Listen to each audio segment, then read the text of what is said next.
Hey, what's going on, guys? Welcome to the We the Sheeple podcast. I am Garrett Wells, also known as the Duke of Derps, here with my mom.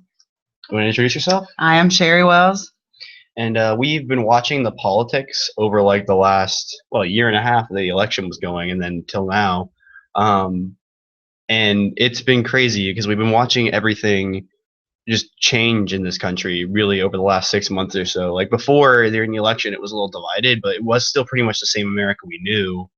But like now it's a completely different place. Like things that would never have happened before are happening in government.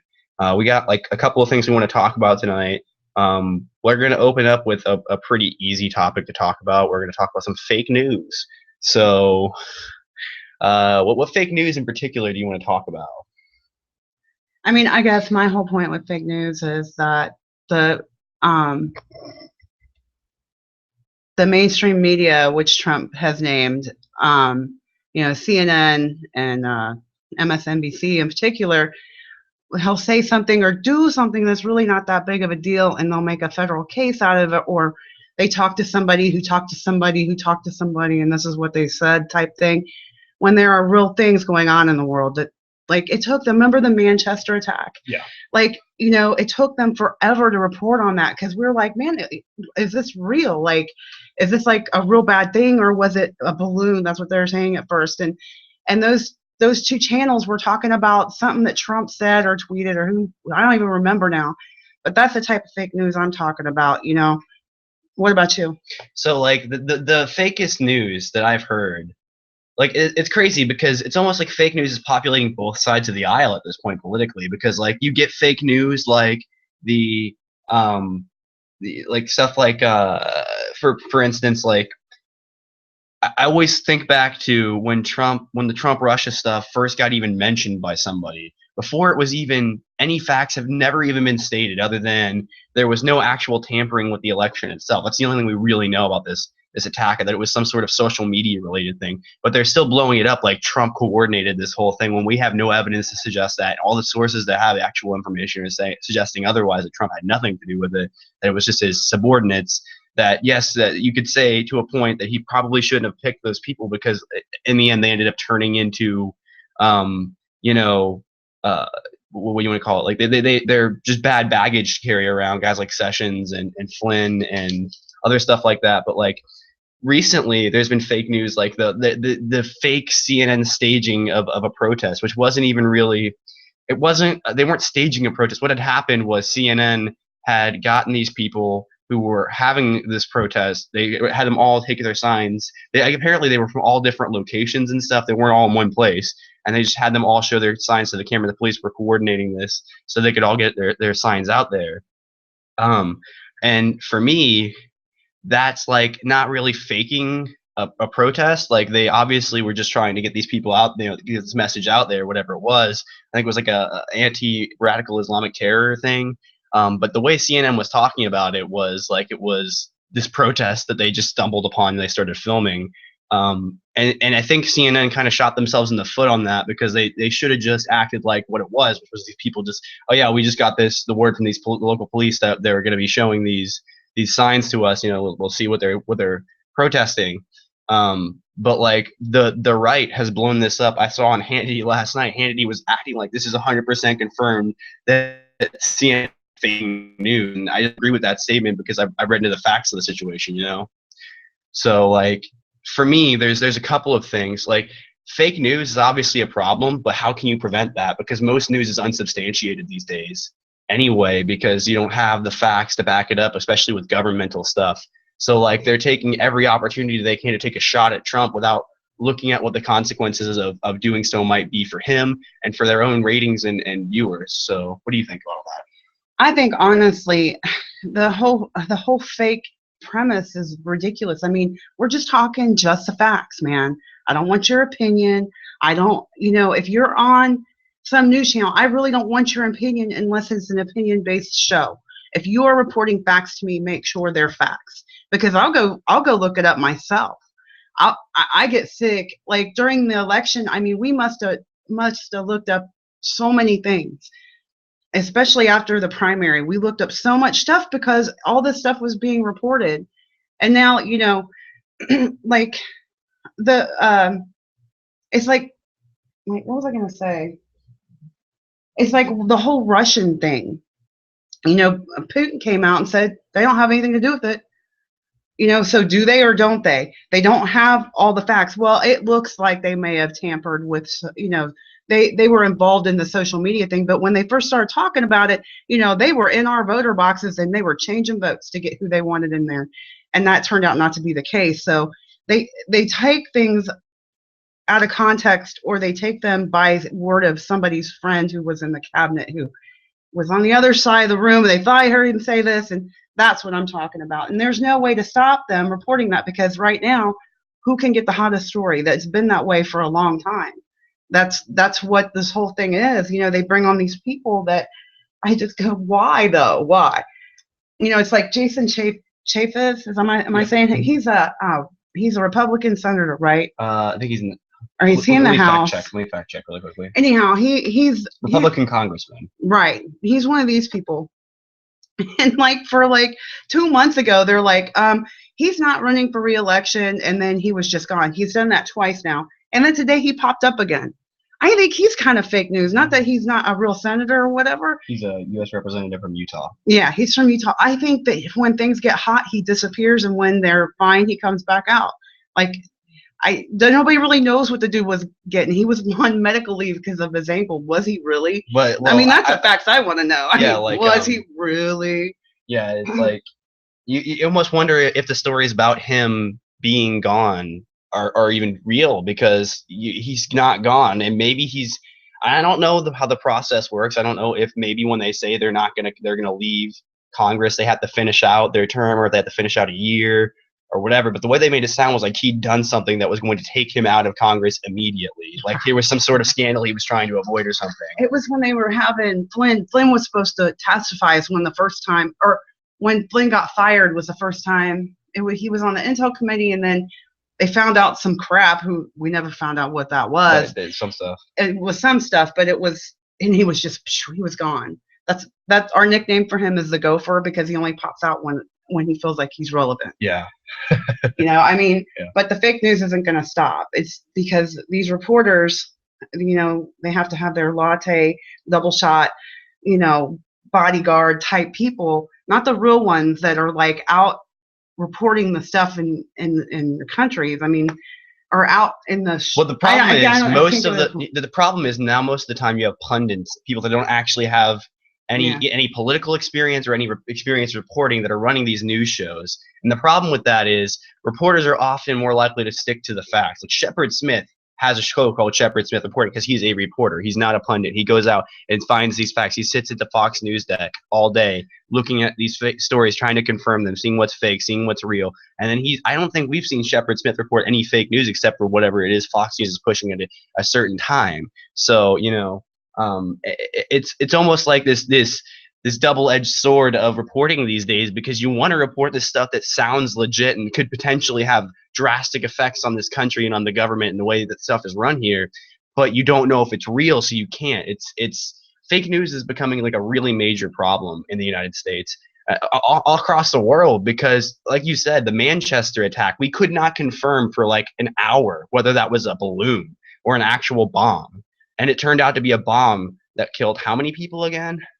Oh, yeah, it's way too fast. I think 20. Somewhere in there, 20 people, and it injured like 80 or something. Ridiculous, like a nail bomb in the middle of a crowd, like in a small confined like concrete tunnel too, which is just even worse because there's no way you could avoid getting hurt. Like it's crazy, and if it takes an hour to confirm a terrorist attack these days, when they actually have the real evidence of the Trump-Russia stuff, if there is any to be, then why? Like, we'll never really know, because they won't be able to report on it until they have actual members of these intel committees and members of the cabinet and the intelligence community coming out and saying, yes, this is true, this is not. But they refuse to do that. And I'm not saying an open hearing, an open session, you should be able to just say whatever you want. That's obviously ridiculous. But if it's something that affects the American people greatly and may potentially change who's running the government in the next 4 years, or for the next 4 years even, like it's stuff we need to know. And I'm really tired of all the fake news dominating the airwaves these days, because I don't think I've actually heard anything I can really confirm recently. Well, it was like they're, Comey's testifying on Thursday, and they're saying this is the biggest trial, or but not trial, biggest hearing in decades. And I'm like, okay, not really though. I mean, there's been a lot other. I mean, they like totally ignore Benghazi. Benghazi went on forever. Yeah, there was like 5-6 different hearings where Hillary Clinton was just like, nah, it was fine. Mm. Yeah. But that's the type. So what's our next topic? Our next topic we have slated for this episode of We the Sheeple, the inaugural episode of We the Sheeple, is we got a couple things we can talk about. Let's hit we hit the first soft topic. Let's hit should Trump's tweets be checked before he sends them out? and I think this is an obvious yes. The guy obviously has the American people's interest in heart when he's tweeting out all this stuff. I think that where it gets lost is that while Fox News will treat it like just his opinion, the other networks, and I don't want to just be ragging on MSNBC and CNN the whole time, because they do actually have legitimate news that comes out of those places too. But the crazy thing is, the guy is just thinking whatever he's thinking, and he's like, oh, I'll write that down. That sounds good. Where like there should be somebody, and maybe that was the head of the communications team's job to make sure he didn't say anything crazy. I would think that would be one of his responsibilities, either him or Sean Spicer, or even you just put a little staffer next to him that's going to make his little Trump's assistant. He has assistants, how is Ivanka or Jared Kushner, these top assistants to the president, not just looking at him and saying, Dad, you need to not say that. People are going to freak out. They're going to take this as your next policy. And he has made some policy through those tweets because he has to stick to what he says, because he's not a guy that's going to be like, actually, I didn't mean that. He's going to be like, yeah, I totally meant that. Like, it's this odd juxtaposition that someone would have to be in. I don't know. I want to know your opinion on this, because like, this is one of those things where you want the guy to still be able to say what he thinks, and free speech is great, but like, you got to wonder if this guy, Trump, is not going to hide what he truly feels about something, even if his policy is not going to be the same. So I'm curious what you think about this. I don't think that he should be censored, because honestly, some of the things that he said has made me go, man, you probably shouldn't have said that. But when he thinks that he can reach out and talk to that many people and reach that many people, whether they agree with him or not, he's still doing that. And if he tries to get his agenda, or not his agenda, but his agenda, his legislation, whatever he's trying to get out that day, it's never going to be fair and balanced ever, because the mainstream media will spin it the way they want to. So he figures, I guess if I was him, I would figure that if I can get it out there, it's out there. I mean, sometimes he tweets a little bit too quickly, but more power to him. It's the digital age. We're not sitting in a hall, we're sitting in front of a webcam right now. Right. You know what I mean? And so, because we're sick of hearing everybody else's opinions, because we want people to know that we're not intelligent, that we're not what the people make us out. We're not sitting in our backyard playing our banjo, missing all our teeth, and drinking Strohs or whatever, and marrying our cousins. That's not who we are. We live in Ohio, where we live in kind of in the Midwest. I don't consider us the Midwest, but we're like on the edge of it, and I think that if you can get your opinion out there, and especially Trump, because he is a regular person. That's all he is. I mean, he's a billionaire regular people. He's not like us, but he talks in plain terms, bottom line, and he says what he feels, and he means what he feels. And if that changes from day to day, well, that's part of his charm, I guess. But he knows what he wants for the American people, and if he wants to put that out there, then that's on him.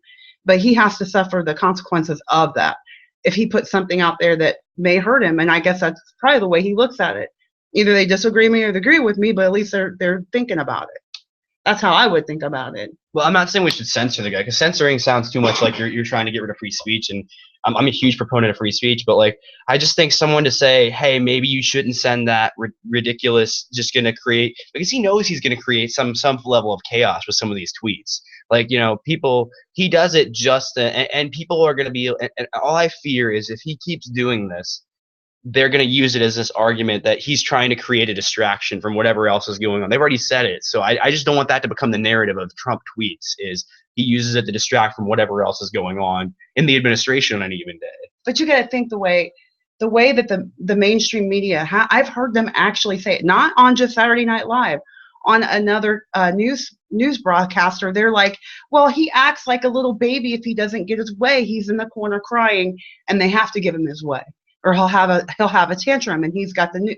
I've heard them actually say that, and I was like, when I heard him say that, I thought, who are you to judge him on how, when you're not even there? You know what I'm saying? So if he tried to say, hey man, I really want to get health care and tax reform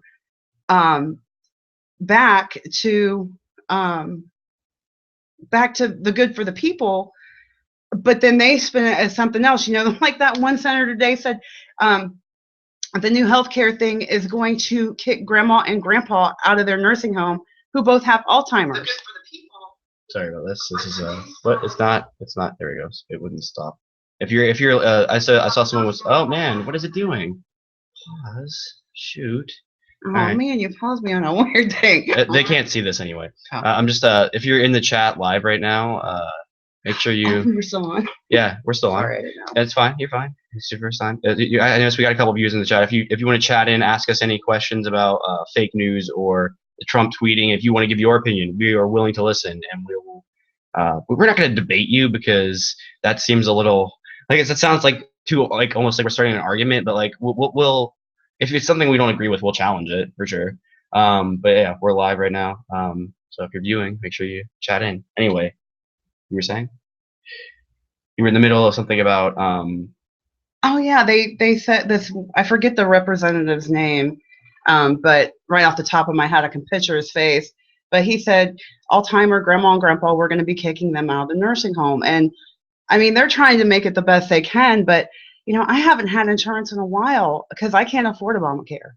So, I mean, I don't know. I don't know what the answer to healthcare is. I think that the federal government should just stay out of it, honestly, and let the states take care of their people. But that's one white girl's opinion. So I don't know. But I think that when he goes out there and he tries to tell people what he wants, they spin it any way they can. And he wasn't even a pundit or a reporter. This guy was a representative, because they know that if we're scared of whatever's going on with whatever president, doesn't matter. As long as we're scared and we go, oh, that's going to be bad, we've got to fix it, then they can control what we want to do. And this year, people stood up and said, we want to try something different. And the other people really didn't take too well to that. And I'm a Democrat. I worked in a union for years. I've been a Democrat, and I voted Republican this year. But they made me pick a thing. I didn't want to be a thing, but they made me. So.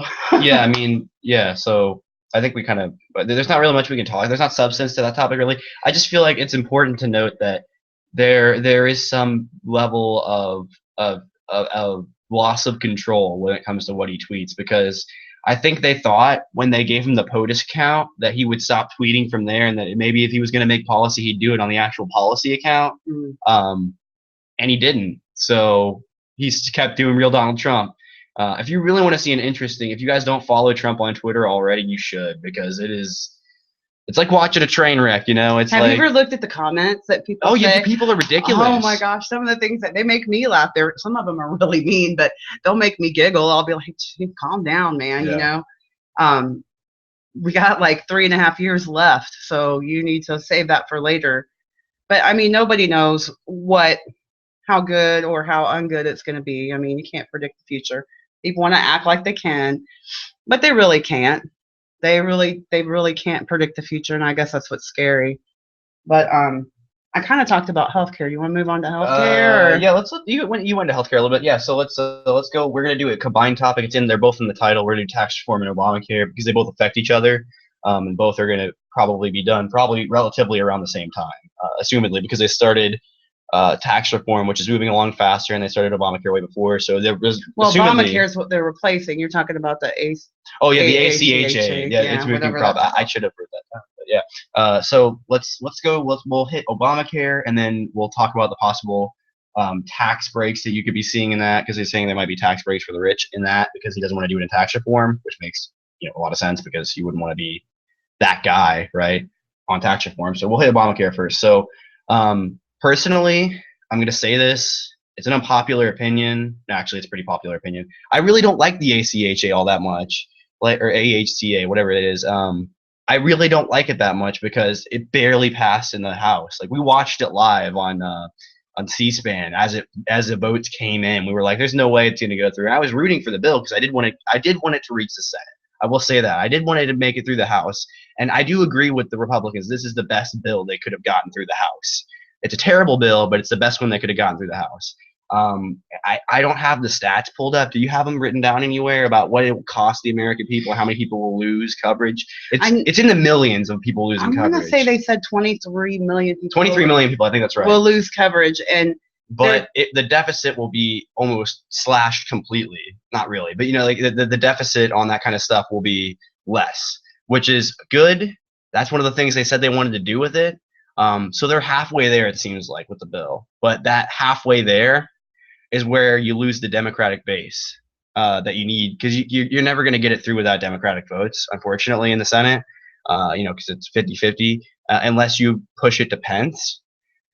But I don't think for a terrible bill they would do that. I don't know what your opinion is, but I don't think, even though Paul Ryan pushed it through the House, I don't think they would push it through the Senate. There was some talk, I think, from Trump about possibly blowing up the filibuster again, but for legislation this time. I really hate that idea because it's already kind of annoying that it is for picks now. I'm not a fan of the filibuster. I think it stalls the government, but I also think that if you just let everybody do what they want, you're going to spend half of your 4 years as president repealing everything, and the other half putting in new legislation, and it'll just go back and forth and back and forth and back and forth till the end of time, and there'll really be no one stable system that works. We'll never really be able to tell, because if every 4 or 8 years they just change the way the country is run, you don't really get a real effective show of how one side works better than the other or not. Which is always the argument in politics is, well, my side knows what works and yours doesn't. Well, we don't really know because we get 8 years to really find out. I'm not saying Obama would have done better with 12 or 16 years, but you never know. We could have found out that democracy actually does work all together on its own, Who knows? But it's just, I feel like there's never enough time to really tell. So, okay, well, when I was watching earlier, they said that, Trump had this meeting in the White House today with the Senate and the House, and they wanted to talk about healthcare and tax reform, blah, blah, blah. And like, as the people were coming out, a couple of them, well, before that, Lindsey Graham and Richard Burr, I believe is his name. Richard Burr said, maybe not this year, maybe not at all. And Lindsey Graham said, not this year. And they're trying to get it done by July break, which, okay, they get another break, which will be like the first, because they're going to be off for the 4th of July, and they're going to be off through August. So, and then two other people said, tax reform is a lot easier, more plausible that they could get that done, but the healthcare is so complicated and so touchy that probably will not. They're not confident in it. Like Cruz and somebody else wants it to happen, but I don't think it's going to happen anytime soon. And the people that are freaking out over losing their healthcare coverage, is probably stalling it down a lot because of the town halls. And they are just, pulling these guys over the coals because they don't want to lose their health care, which I totally get. But then at the same time, there's people like us, and that number is growing every day, of the people that have lost their health care because of Obamacare. Because what happened to me personally is that where I worked, my insurance kept going up and up and up and up. And I bet I got the paperwork. I'm no longer working there right now, but I still got the paperwork, and I could have barely afforded healthcare this year if I had still been working. And so I guess my point is that what I said before is that let's keep the federal government out of it. They want to include some stuff on tax reform. That's cool. But keep the federal government out of it and let the states deal with it. Open the lines, let it be competitive so people can afford it again. Back in '95 when my daughter was born, my husband didn't get insurance where he worked, and I was a stay-at-home mom. We bought insurance for my daughter, and it's more affordable than my work insurance is. It's just crazy. Or my former employee, or even where my husband works now. It's just, to me, healthcare is out of control, and they do need to bring it in. But I think if they meddle in it too much, it's going to be just the same thing over and over again. I mean, I don't see any difference between what Trump's trying to put through and what Obama put through. It's going to be eventually the same. It may not be like that in the beginning, but that neither was Obamacare. Obamacare, over the years has risen most working class people's insurance. And so if they can just stop it, maybe we could get somewhere, but I don't know. So it'll be not this year. That's my prediction, not this year. I agree. I don't think it's gonna be this year. I don't think it's gonna. I'm gonna make a bold prediction. I don't think it's gonna be next year either. I think Obamacare will stay and will fully implode. There will be no Obamacare left because there'll be no one else backing it, and that's when they'll finally act. When everybody is almost out of insurance except for the rich that can afford insurance in spite of Obamacare. I think we'll get to that point where they will need to do something, or it will be too late. I think you hit on the key, which is that you need to open the state lines. If you don't, then you're only ever going to, what is it? In Iowa, they have one choice for insurance right now because of Obamacare. The last one just pulled out of, what was it, Oklahoma or Utah or something? It was one of those. Was it Nebraska? Nebraska. The last possible insurer you could get just pulled out of all the Obamacare stuff in Nebraska, which means there are literally people who just can't get insurance right now at all because there is no affordable insurance for anybody in that state. It's all just whatever and now they've hawked up the prices in all these places where there's either one or very few options for people to actually consume the service of.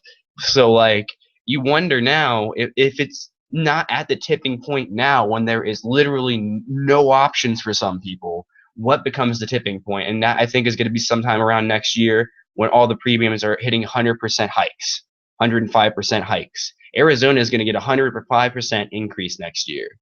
That is. Arizona's already 100%. No, it's going to get another. It's going to get another one. They've already talked about it. It's projected to get another 100% increase after 100%, 116% increase. You believe that? That is insane. That means you will be paying 200 times what you normally would. That is insane. I don't know if that's the exact numbers, but whatever the math would be on that, you'll be paying at least 20, maybe 200 times as much as you normally would because they don't have these open state borders for insurance, and it's kind of ridiculous. It's absurd that it has to be this. Now on tax reform, I think it's pretty simple. I like the ideas that Steven Mnuchin has. A lot of people don't like Mnuchin because he was the CEO of, what was it, Goldman Sachs. Yeah. I think, and so people were like, oh my gosh, big business, big banks, he's just going to ruin everything. The guy has a lot of amazing ideas. You'd think the guy would be a big bank, big money, big government role in the small federal government role in the actual ability to print money and stuff more for the banks. No, he's actually one for slashing everything and just leaving it to a simple system like what we had back in the Reagan days, even simpler than that. I mean, it's crazy, but it sounds crazy when you think about it, but it makes the most sense because it needs to be a simple system. I mean, it takes people hours to do their taxes now. It could literally be 5 minutes out of your day. I'm sorry, but a postcard to do your taxes on, I don't buy that. I've been doing taxes for a bazillion years, and never once was it any more than complicated. I mean, I know they think they can get it uncomplicated. It was close to that when Ronald Reagan was president, though, right? But see, I didn't pay taxes. Oh, that's true. I was working, but back then they didn't make students pay taxes. Now they do. It's true. So, I mean, I don't know what it was like I guess, when was his last year? 88, maybe? Yeah, I think that's right. But I mean, that's when I started paying taxes. I don't know. Right when he was done. Because I turned 18. Because right after Reagan is when they put everything back the way it was. Right. Or made it even more complicated. I just think that tax reform has never worked for our class. We're right in the middle where we don't get a good tax break and we don't get any money back. So sad. The idea of a single single payer couple, a single taxpayer couple being able to double to $24,000 off on their taxes That's insane. You know what I mean? But where's the offset going to be on that? I guess They'll have mean, some way to supplement in where they would normally not be able to do that. That if they get it down to a simple, that's the thing though. They get it down to a simple system like that, then they'll be able to do that. You know what I mean? They'll be able to say, well, you can get a lot more off on your taxes now because it's just one deduction. You know, you get just those deductions, and it's a massive set of them, and therefore you don't have to pay that much in taxes because those deductions take away from a lot in the short time from what you have to pay, but you still pay that. What was it? 5, 15, and 25%. Yeah, I think no, sorry, it was 10, 15, and 25%. Yeah, a 10, 15, and 25%, which is not a lot, but when you multiply that by 300 million people, that's a lot of money, you know. I think his plan too is to get the budget to a point where you have so much relegated to certain places that the rest of it you don't need that much money for, like that you can just cut from, that you don't have to actually, it's not a vital government function. That's because that's what he's been talking about, is slashing all the non-vital government functions. So, you know, he would need to cut all that stuff out, and then it would be a really simple system where you could, I lost where I was going with this actually. I forget what I was saying. That way. Yeah. What was I saying? I was saying, oh, they can make it, they can just, if it's simple enough like that, then that percentage multiplies over or a massive amount. And I'm still trying to find where is. I guess I think that, I don't think that, I know there's smart people or whatever. I just don't see it happening. I don't see it not being complicated. You know, I don't see it. But 89 was his last year. 89. So, you know, I don't know. I honestly don't know. I think that, I hope he says what he's going to do and that's what happens. But by the time it gets through the House and the Senate, it's going to be completely different. Well, I don't think it has to go through House, and they'll decide that this can go and this can stay and this can, and then that. Right, and that's part of the problem, is that they have to will and deal. That's what I don't like about the politicians, is they'll be like, tax reform is well, if you leave this little thing right in here, then I'll let you do this massive thing over here. You know, but you got to do this for me, instead of, hey man, why don't we do what's good for the people? Oh my gosh. But then, you know, that's a rarity. But if they do it, they parade their people around like they're show ponies. Let me tell you, I just don't, I don't see tax reform getting done before July either. No. Because what Trump said in the beginning was you can't have health, or you can't they do it, tax it'll reform be a miracle. without health care. And so how are they both going to happen if they can't both happen? If they do, it'll be a miracle. And it will be the worst tax plan in history because it will have been so rushed and so, yeah, we'll just keep this and keep that because that's the only way we're going to get the Democrats to vote for it. And I don't know if the vote differential is on tax cuts and tax reform. I hope this is actually tax reform and not tax cuts, because if it's tax cuts, fine. We'll have a big tax cut for the next 8 years or 4 years, depending. You know, or 2 years, you never know. We're hoping not, but you know, whatever. You know, yeah, I think if they get it out that soon, it's gonna be bad, and we'll all hate it even more than what we'll hate when we get it anyway. I think there's gonna be people that hate tax reform no matter what, like no matter what he does, whether it's the best tax plan in history or like the worst one, they're gonna say this is the worst thing that's ever happened in this country. I'm moving to Canada. Well, ever since like they started making people pay taxes like a bazillion years ago, nobody has liked taxes except for the people that collect the money and get the IRS, money. Which, by the way, I don't think a lot of people know this. I'm pretty sure the IRS is a foreign agency that collects our tax money. Yeah, that's hard to believe. It's weird, but I guess it works. Makes sense to a point. Like, yeah, oh yeah, now it's impartial. But people in the IRS in the they work in the United States, they live in the United States, they're Americans. You know what I mean? So why it's run by foreign? Maybe I'm wrong. I heard that fact somewhere once. If you're watching this, put it in the comments of the video. I don't know. And put in your opinion. Do you like to pay taxes? Do you want tax reform? I mean, you know, put your opinion in the there. discussion in the chat. Anything that we talked about. If we're wrong, gosh, please tell us. And tell us if we got any facts wrong, so we can be classified as fake news. Yeah, because we're fake news. We the sheeple, for sure. We the sheeple, the United States of senators. All right. So we got a couple other things. So we'll what we got left on the docket is the NSA contractor that was arrested for leaking stuff from the Trump administration. Yeah. We have the unsubstantiated coalition forces striking pro-Assad forces in Syria. Did you confirm that, though? I have not confirmed it. That's why I said unsubstantiated. Okay. We heard it in the White House press briefing. It was reported by one of the people in the press pool. They said it was from the coalition people, but I cannot confirm. I haven't looked it up at all. So that was just said then. But it doesn't sound like they would put that out there if it was fake. Well, they ask in the press briefing, and they ask him if yeah, let's just hit this really quick. President. Let's not do much time on this because I don't know. Right. Well, I just want to make the point that this reporter, he's in the press pool. He's like, so he asked if like Sean Spicer knew that, and then was like, has the president been briefed on it? Well, look, dude, if you know, then the president probably knows, and if you know before the president knows, then there's some form of lack of communication right there, because the president's he shouldn't know that before the president. Like, the president should know that way before. Oh, yeah. And that's my whole point about, and then you go to these leakers like this chick, reality winner or Riley, whatever. I heard Riley and I heard reality. It's reality winner. And so, this chick's 25 years old and didn't like the president, so she leaked information. Before we move into the NSA contractor stuff, I want to say if the coalition forces did strike pro-Assad forces, this is going to show that I believe Russia is a part of the coalition. Of our coalition? Of the coalition of airstrikes against ISIS and stuff.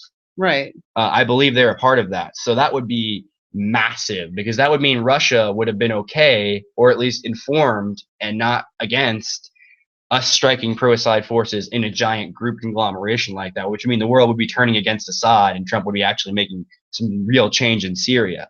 But it's unsubstantiated. How many? I can't say if that was the case, then how many people have been shot by their own military on accident? Maybe they got stupid intel, fake news, fake intel, and they. I mean, not to make light of somebody dying. I'm not trying to do that, but you just don't know. Is the whole point. And it's stuff like that. Like, I want to know that, but they're not reporting on that. They're talking about Comey. They're talking about reality winner. They're talking about Crosby. They're talking about all this other stuff. Crosby. I mean, really though. I mean, those are the major talking points, and it's going to be like that all day. It's been like that unless something breaks. Oh, the other thing, Flynn is turning over more documents. But wait a minute, did we really accidentally bomb Assad, or did we do it on purpose? I mean, come on. I mean, if it's real, if it's not real, let's find out, right? You'd think that the U.S. Department of Defense would be able to confirm something like that. You would think. Well, that's what Spicer said. They to go to DOD on that, right? But either way, that's still. It's big news if it happened. I really hope it did happen, because that would mean that they're turning against the Syrian regime. So do you want to hit the? You already started. I started on both. Yeah. Do you want to hit the? We'll do the leakers first. All right, the leakers. So we got reality winner, who is a NSA contractor in what state again? Georgia. In Georgia. She was not actually an NSA agent or analyst or anything like that. She was just someone that contracted. She was in the Air Force. Yes. For I don't know how long, but she presumably, because she was listed as a linguist, was some sort of intelligence, because one of her specialties was like Farsi, which is all this information is coming out now. Again, can't confirm all of it. All I can confirm is that she was a contractor with the NSA from Georgia that was arrested today for leaking classified stuff about the Trump-Russia scandal to the press. It was the Russian involvement. And the information that was released is actually important information, that the Russians did actually, a few days before the election, try to hack into voter machines. This is, I mean, wait a minute, I remember that. Yeah, I remember when that came out too. Right, I remember that. Mm-hmm. So I guess she leaked that, and it was just leaked out there. I'm sure it ended up on WikiLeaks, and then I don't know what it is about the NSA, because now you've had Snowden and you've got this chick, and they're all just leaking everything about the U.S. government to the press. I don't know if that should tell us that the government is just a sham at this point, or if the NSA is just got something against the U.S. government. It's crazy because, again, we were saying at the beginning of this, we want to know what's really going on. That's why the whole fake news segment went as long as it did, because we want to know what's actually going on. But she in her ultimate wisdom of leaking it to the press, decided, well, we don't know if this is fake or real, so they're just going to put it out there. It turns out to be real because it did get confirmed by the U.S. government as being real information that was leaked. This is the reason she was arrested. Then, I mean, that's huge news. They made a headline just with that. You know what I mean? So, first, I want to get your reaction to that news to begin with, and then I want you to talk about this, talk about reality winner and how they've handled this situation so far with her. Well, first of all, I think she's a small fish.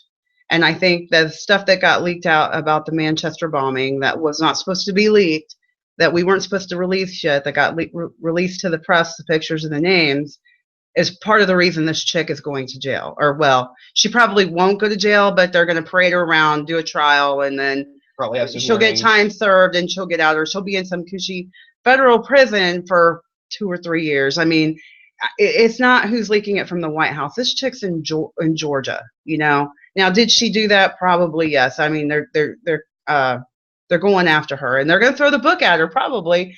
And the sad part is that that's not who's leaking in the White House, and whoever's leaking in the White House needs to be caught.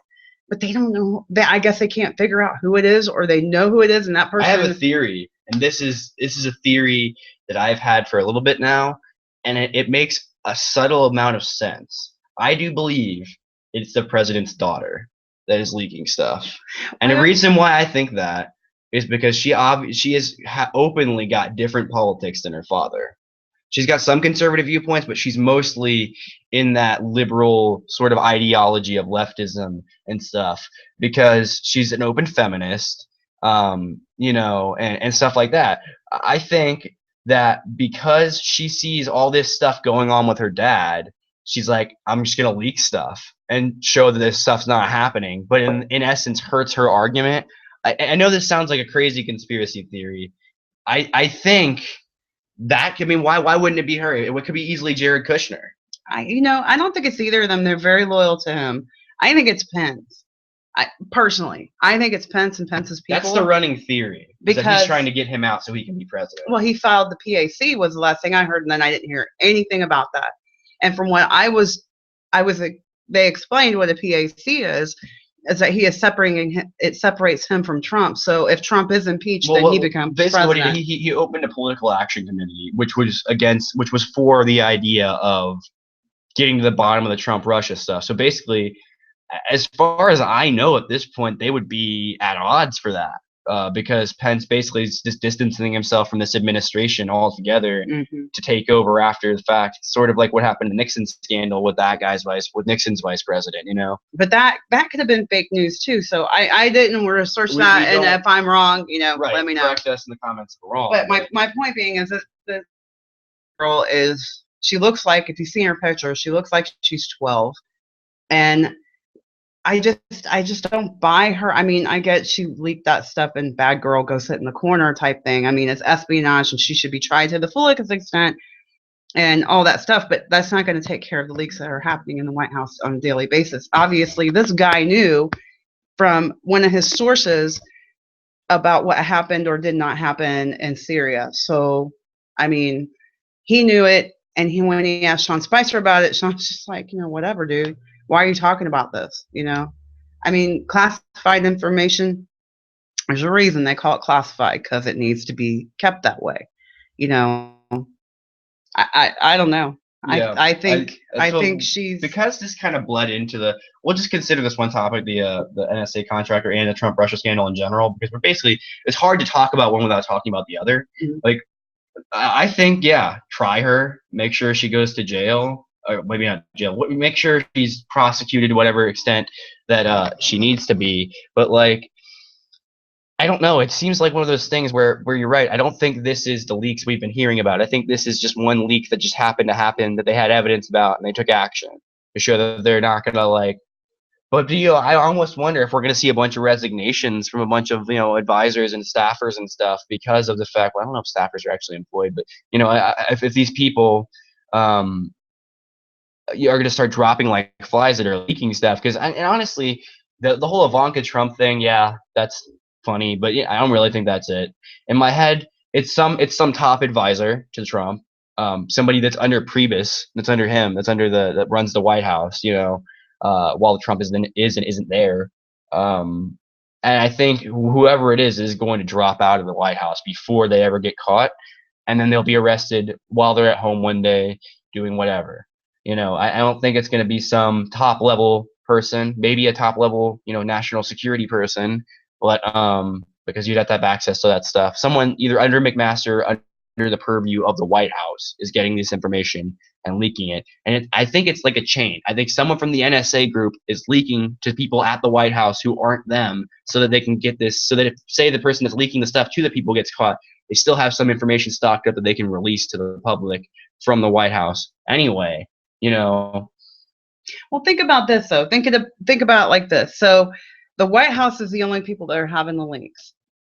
The Secretary of Defense, the Secretary of Interior, the Secretary of the Attorney General, the Secretary of State, whatever, all those other places aren't having the leaks.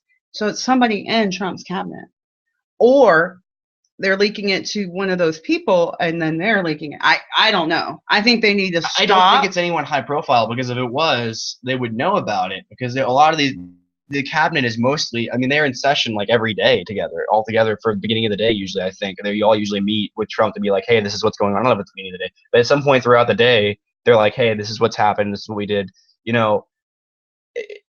At least I will say this. No leaks are good, but I'm glad that it's not like his military plans, because yet. But it proves it's not the DOD. I never thought. I think it is it may be the NSA. It sounds like it's all coming from the NSA. Would you want to make Mattis mad? No, I would not. He would fire me in an instant. He'd be like, "What did you just? Just a mean look from him. I'd be like, I'm so sorry." He looks like he could beat somebody up even at his age. You know what I mean? Chew you up and spit you out. Yeah, man. Yeah. So is that all the topics, or did we miss one? Yeah, we kind of combined Russia, Trump, and an NSA contractor. We still got a few more minutes if you want to go. We could talk about just Sean Spicer's press briefing in general for a few minutes today to round out the hour. 4.6 million views a day is how many people view Sean Spicer's press conference, because it is a bad car wreck you can't stop watching. It's the highlight of my day, honestly. She watches it every day. Every day. And make sure you guys, we won't always be able to do an episode of this because we'll have times when we're busy and stuff, but we'll probably try and do one of these every day, because it's hard to get the facts actually out there to anybody, and YouTube is such a large platform to do so. Maybe you guys can spread this around if you watched live, or if you're watching after the fact. But yeah, the press briefings, if you don't watch the press briefings, if say you work at they're usually around 2 or 3 p.m. Record Fox News for a couple of hours, each day around when they normally happen, and watch the press briefings, because they are very telling about what certain things are going on in a given day in the administration, because Sean Spicer has to have the worst job in the world, because he's got to try and juggle all this information, and you can tell up there he struggles sometimes of what he can say and what he can't say. To my knowledge, he has made very few headlines since, other than what he was allowed to say. Sarah Huckabee Sanders, not so much. Every time she goes up there, she says something she's not supposed to. But Sean Spicer, if you haven't watched his press briefings, they're great. They're really entertaining. He almost gets into an argument almost every time. It's been a lot less recently. I don't know, the last 5, 7, 8 press briefings, he hasn't really gotten into it with anybody. I think that's because they're starting to understand him as a person better, and what he actually is trying to do. But yeah, make sure you guys tune into that stuff. It's really great. They always show it on. Well, I don't say they always show it. They mostly always show it on Fox News. I'm sure it's on MSNBC and CNN as well if you prefer those outlets. And they post it to YouTube as well. So if you go to the White House's YouTube channel, you can see the press briefings there too. They record them in their entirety. So anyway, that's it for the first episode. Well, I just wanted to say, just so you know, we watch all the news channels, because it's my belief that if you watch all 3 of them, you might actually get kind of the real story sometimes. But sometimes you go and you flip between MSNBC and CNN, and they're saying one narrative and Fox News is saying another, and so you're like, well, I guess I just don't know. But anyway, Right. that's it for the first episode of the We Sheeple podcast. If you enjoyed it, make sure to like the video. If you want to see more content here on CNG News, subscribe. And anyway, I've been Garrett Wells. She's been Cheri Wells. I'm also known as the Duke of Derps. Go check out the Raw Deal podcast over on Basoki Gaming. But if you're into pro wrestling, but we're out of here. Later.